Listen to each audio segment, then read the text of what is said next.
Before you spend any money on it, this is one of the key things that will determine whether your online store is an overnight success or not. Now, before we begin, the biggest mistake that I want you to avoid is to fall in love with your idea.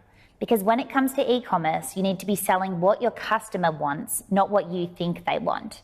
I've seen a lot of entrepreneurs following their own dream ideas that they personally like, or maybe their friends or their mum told them it was cool.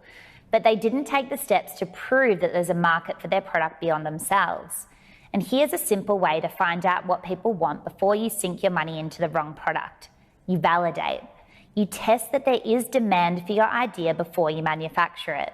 There's a few ways that you can validate your product idea, but I want to be very clear about this term validation. It means you test that there is actually a buying market for your idea, not people who simply say they're interested in it or that they like your idea, but that there are people willing to take out their wallets and pay money for it. So it's important that you prove that there's a buying market and demand for your product before you launch or move on to anything else. That's what product validation is. So by now, you're probably thinking something like, how do I find out if people want to buy something that I haven't even manufactured yet? And there are actually two main ways that you can go about this. The first and best way is to create an MVP or minimum viable product and try to get sales as soon as possible with a basic or beta version of your product.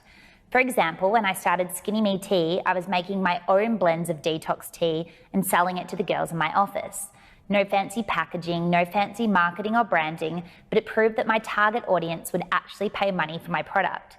My co-workers all loved the tea and wanted me to start making it for them ASAP, and they were even messaging me about it on Facebook.